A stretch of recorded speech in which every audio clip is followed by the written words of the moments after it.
Auditor BPK yang mengendus masalah dalam proyek food estate, saudara, diduga meminta 12 miliar rupiah kepada Kementerian Pertanian sebagai ganti pemberian opini wajar tanpa pengecualian WTP. Namun Kementerian Pertanian hanya menyanggupi 5 miliar rupiah. Hal itu terungkap dalam persidangan kasus ex-Mentan Syahrul Yassin Limpo kemarin.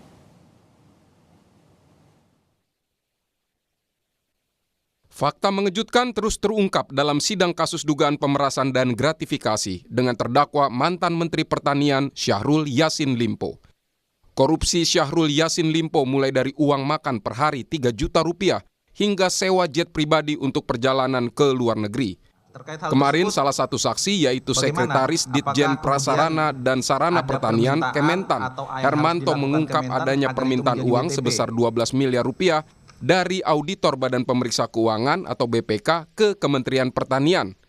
Menurut Hermanto, permintaan uang itu agar BPK memberikan opini wajar tanpa pengecualian atas laporan keuangan Kementan atas permasalahan proyek food estate yang dikelola Kementerian Pertanian. Hal tersebut bagaimana? Apakah kemudian ada permintaan atau yang harus dilakukan Kementan agar itu menjadi WTP? Ada. Apa yang disampaikan? Itu disampaikan untuk disampaikan kepada pimpinan untuk nilainya kalau nggak salah saya diminta 12 miliar itu untuk Kementan. Diminta 12 miliar oleh pemeriksa BPK itu? Ya, 12 miliar oleh Pak Victor tadi. Pak Victor, ya. Baik. Akhirnya apakah sepengetahuan saksi dipenuhi semua permintaan 12 M itu? Atau hanya sebagian atau bagaimana yang saksi tahu? Enggak, kita tidak penuhi. Saya dengar enggak dipenuhi itu. Yang saya dengar mungkin enggak salah sekitar 5 M atau berapa gitu. Selang berapa lama kemudian keluar opininya? Keluar, OTP kita keluar. Menjadi apa? WTP. Kementan. Iya. Saksi. Fakta persidangan ini menurut KPK membongkar klaim-klaim dari ex-Mentan Syahrul Yassin Limpo soal prestasi Kementerian Pertanian di eranya. Jaksa penuntut umum KPK menyebut di balik klaim soal prestasi Syahrul Yassin Limpo ada sejumlah hal patut dipertanyakan, termasuk terkait pemberian opini wajar tanpa pengecualian dari BPK. Dengan adanya pemberian tersebut sehingga opini yang keluar menjadi opini WTP, padahal beberapa waktu sebelum opini itu keluar, saksi menjelaskan banyak temuan, beberapa temuan yang disampaikan oleh pemeriksa dari BPK ini. Tetapi karena ada kronologis yang dijelaskan tadi, ada pemberian sehingga opini yang keluar diseremonikan pun ada, tadi kita punya buktinya, fotonya, Kementerian Pertanian menjadi WTP. Itu dengan sendirinya menjawab ataupun membantah ataupun mengcounter. Kenapa kemarin selalu Pak Yassin Limpo menampilkan saya punya penghargaan, saya WTP dan sebagainya. Kita tunjukkan faktanya di persidangan. Ada hal-hal di balik itu yang bisa mencapai itu. Syahrul Yassin Limpo sebelumnya menonjolkan prestasi-prestasi Kementerian Pertanian di eranya. SYL dalam sidang menyebut di bawah kepemimpinannya meraih 72 penghargaan nasional dan internasional. Saya mau tanya, sejujurnya di hadapan Yang Mulia. Kau kan, oleh karena itu, pernah nggak dengar bahwa Kementan meraih prestasi 72 prestasi dunia dan nasional dan harga 12 komoditi mulai dari beras sampai dengan minyak goreng itu terkendali penuh. Pernahkah kamu dengar itu, anakku? Maaf, jawab saya sejujurnya. Pernah, Pak. Pernah? Pernah, Pak. Pernah?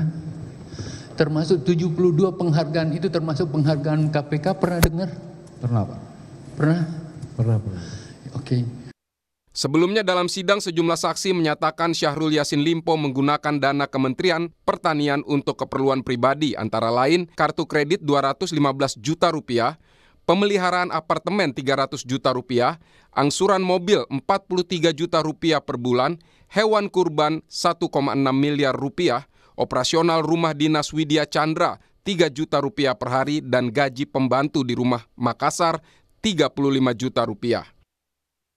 Bukan hanya untuk pribadi, Syahrul Yassin Limpo juga gunakan untuk keperluan keluarga dan kolega, yakni untuk mobil anak 500 juta rupiah, umroh keluarga 1,35 miliar rupiah, bulanan istri 25 sampai 30 juta rupiah, tas 105 juta rupiah, perhiasan kolega 1,1 miliar, hingga hitanan cucu 1,2 miliar. Kini pasca kesaksian Hermanto, KPK harus mendalami dugaan permintaan uang oleh auditor BPK. Praktek-praktek korupsi yang dibungkus pemberian opini wajar tanpa pengecualian harus dibongkar. Tim Liputan Kompas TV. Auditor BPK memperoleh temuan dalam pengelolaan proyek food estate. Namun diduga auditor meminta uang 12 miliar rupiah agar Kementerian Pertanian tetap mendapat opini wajar tanpa pengecualian atau WTP. Kita bahas malam hari ini bersama Koordinator Indonesia Corruption Watch. Ada Mas Agus Sunaryanto. Mas Agus, selamat malam. Masih di mute Mas Agus. Mas Agus, ini kan jadi kasusnya mantan-mantan Syahrul Yassin Limpo tidak hanya menguliti ya apa yang sudah dibuat oleh Syahrul Yassin Limpo, tapi juga ternyata ada aksi tawar-menawar yang dilakukan auditor BPK. Jadi apa yang harus dilakukan KPK dan juga BPK atas temuan ini dalam sidang? Pertama, menurut saya apa yang disampaikan oleh saksi ataupun terdakwa selama proses persidangan di Pengadilan Tipikor ini kan menurut KUHP itu merupakan alat bukti. Jadi memang ini harus dikembangkan secara menyeluruh. Nah, untuk membuktikan apakah yang disampaikan oleh saksi-saksi tersebut terkonfirmasi nama-namanya, terutama yang dinyatakan misalnya menerima suap. Nah, yang kedua menurut saya ini kalau terbukti itu menambah panjang persoalan yang dialami oleh BPK, terutama terkait dengan opini wajar tanpa pengecualian.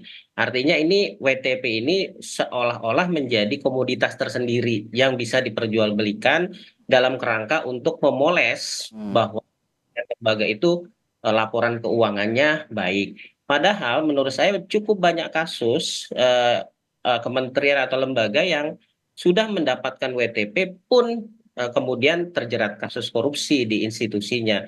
Jadi sebenarnya WTP ini kan hanya bagaimana kementerian lembaga ini menyajikan laporan keuangan sesuai dengan standar akuntansi. Jadi sebenarnya WTP ini apa sih kegunaannya begitu? Apakah hanya tadi digunakan sebagai standar atau ada hal lain ya sehingga membuat WTP ini kalau mau WTP atau enggak ini bisa menjadi aksi tawar-menawar nih, bisa jadi diperdagangkan seperti yang tadi disebutkan juga oleh Mas Agus?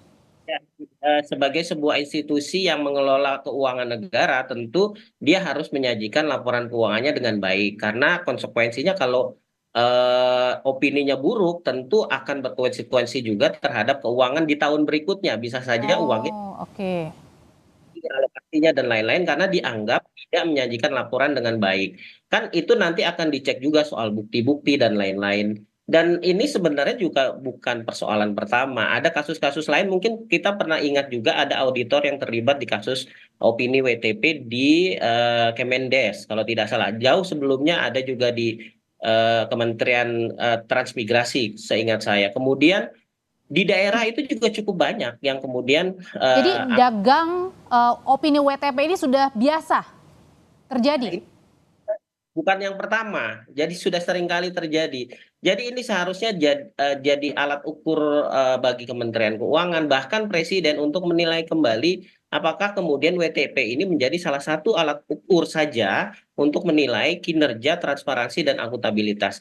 Jadi perlu menurut saya harus dicek kembali oleh Kementerian Keuangan apakah laporan-laporan kementerian lembaga ini yang benar-benar sudah diaudit oleh BPK sudah benar-benar transparan dan akuntabel atau tidak, karena terbukti cukup banyak persoalan-persoalan yang sekali lagi menurut saya perlu ada catatan nih buat BPK sendiri, karena BPK ini kan jadi satu-satunya institusi yang punya tanggung jawab untuk memeriksa laporan keuangan dan cukup banyak kasus di mana pimpinan BPK itu juga terjerat dalam kasus-kasus. Tapi Mas Agus, kalau misalnya dalam kasus SYL ini yang terungkap kemudian di dalam persidangan, seharusnya penyelidikan auditor yang diduga kemudian meminta awalnya 10 miliar kemudian ditambah lagi menjadi 12 miliar, itu harus diselidikinya nunggu nanti persidangannya selesai atau sudah bisa dimulai nih? Menurut saya sudah bisa dimulai secara paralel saja, kan nanti akan diuji siapa yang berhubungan dengan para auditor. dari pihak internal Kementan ya. Hmm. Nah, itu kemudian diverifikasi semuanya di BAP, dipanggil saja orang-orang kan yang disebutkan dalam persidangan kalau tidak salah ada Pak Victor Ya. dan Pak Soleh ya. Jadi itu yang kita dan mekanisme pemberian uangnya seperti apa? Apakah lewat cash and carry atau lewat transfer bank? Nah, ini kan sebenarnya sudah cara-cara biasa yang dilakukan oleh KPK untuk menelusuri proses transaksi keuangan seperti ini. Menurut saya bisa dilakukan secara paralel. Hmm. Nah, kalau misalnya dalam pemberian opini wajar tanpa pengecualian itu yang biasanya bertemu hanya antara BPK dan pihak dari kementerian atau seharusnya mungkin ada pihak ketiga misalnya? Itu soal cara tentu bisa dilakukan berbagai macam ya. Ada dari pihak langsung atau juga bisa ada jembatannya misalnya. Tapi sekali lagi pasti ada dua belah pihak pasti akan ketemu karena pasti akan ditunjukkan mana potensi laporan keuangan yang kira-kira bermasalah. Kalau dalam kasus ini kan kalau tidak salah terkait dengan food estate ya. Hmm. Eh, Hmm. Belum lengkap dan lain-lain. Cuma ya karena sudah terlalu banyak masalah, kemudian akhirnya temuannya mungkin terlalu banyak, akhirnya naik tuh dari 5 miliar menjadi Oh. 12. Aha. Tapi kemudian dealnya jadi 5 miliar. Tapi Mas Agus gini, pada saat ini kan tadi di persidangan kan terungkapnya auditor duluan nih, auditor BPK yang minta kan ke Kementerian Pertanian. Artinya di sini yang harus dijeratnya atau terjeratnya ini hanya auditor BPK-nya atau Kementannya juga nih? Menurut saya harus kedua belah pihak ya. Cuma nanti kan akan dilihat intensinya dimulai dari mana dulu. Kalau kemudian intensinya dari anggota BPK-nya atau auditornya tentu yang bisa dijerat dengan pasal pemerasan misalnya. Tapi kemudian inisiatifnya juga ada dari pihak Kementannya bisa jadi suap gitu. Jadi, nah kalau kasus suap kan dua-duanya juga harus kena gitu. Nah yang kenanya itu dari pihak Kementannya siapanya yang memberikannya? Memberikan Nah, kalau uangnya? itu kan tentu harus ada persetujuan ya. Tidak mungkin misalnya tidak ada persetujuan, Pak ini ada temuan, Pak itu tentu akan dilaporkan kepada menteri. Nah menterinya melihat ini tentu akan berpengaruh pada kredibilitas Oh jadi lembaga. bisa jadi juga kena ke SEL juga ya? Dan itu nanti harus dibuktikan ketika para pihak di BAP oleh penyidik KPK. Kalau gitu Mas Agus yang seharusnya menyelidiki dalam kasus dugaan auditor meminta uang kepada Kementan dalam era Syahrul Yassin Limpo ini KPK bisa masuk? Menurut saya bisa masuk dan siapapun menurut saya kalaupun selama ini misalnya kejaksaan yang menangani atau KPK yang menangani kalau pada akhirnya itu terbukti menurut saya kan ujung-ujungnya juga di pengadilan tipikor kalau kasus korupsi. Oke. Nah, kemudian kan yang juga menarik ya tadi ya, awalnya diminta 10, terus kemudian katanya terlalu kerendahan nih dalam sidang dibilangnya, makanya naik jadi 12, naik 2 miliar. Kemudian yang disetujui 5 miliar. Jadi ini sebenarnya apa nih yang dilihatnya Mas Agus dengan tadi ya, tawar-menawar ini sampai dari 12 ke 5. Ya ini kan negosiasi saja ya. Kadangkala karena memang persoalannya di internal Kementan atau di internal sebuah institusi laporan keuangannya sudah acak-acakan gitu, dia kemudian tidak percaya diri, pada akhirnya di ghost lah atau ditakut-takuti bahwa nanti ini akan berimbas pada penegakan hukum. Jadi eh, rasanya bisa dikelirkan dengan 12 miliar, tapi di situ mungkin ada proses negosiasi Iya. gitu. Dan katanya juga pada saat 5 miliar tetap ditagih terus nih pada saat udah dikasih opini WTP juga gitu Mas Agus. Nah kalau si saksi ini kan juga mengetahui, tadi kalau katanya Mas Agus nggak mungkin dong kalau hanya yang mentransfer saja, pasti menterinya tahu, atasannya tahu. Nah kalau gitu si saksi yang mengetahui ini juga bisa terjerat gak? Nah, sejauh mana perannya, saksi ini kan orang yang melihat langsung ataupun dia tahu sendiri bahwa ada proses transaksi. Nah, nanti tentu akan kewenangannya ada di penyidik. Apakah yang bersangkutan betul-betul hanya sebagai saksi atau bisa dilindungi sebagai justice kolaborator gitu ya. Nah, ini yang nanti menurut saya tergantung dari penyidik sendiri mau menentukan si saksi ini sebagai apa.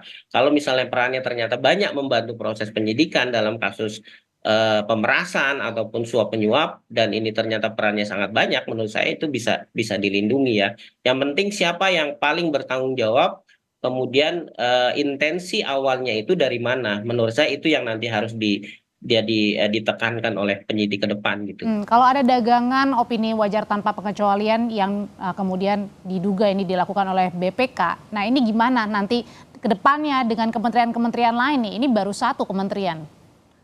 Sekali lagi seperti saya bilang di awal, ini bukan kali pertama. Sebelumnya ada di Kemendes, ada di Kementerian Transmigrasi, kemudian ada di beberapa daerah. Seingat saya dulu ada di pemerintah Kota Bekasi kalau tidak salah, itu juga pernah terjadi. Jadi ini tentu yang harus dibenahi dulu adalah di BPK-nya. Dan kasus-kasus yang ada di BPK ini kan melibatkan pimpinan langsung. Sebelumnya ada Pak Ahsanul Kossasi, ada Pak Rizal Jalil. Jadi sekali lagi menurut saya harus ada evaluasi menyeluruh nih terhadap BPK, karena apa yang dilakukan dan ini kan akan menjadi cermin kepada anak buah, terutama di auditor Madya misalnya dan auditor lain. Jadi ini memang harus ada proses evaluasi, bahkan secara keseluruhan mungkin juga harus dilihat apakah kemudian politisi ini layak untuk menjadi auditor di BPK kalau kemudian track itu banyak membuat lebih buruk gitu.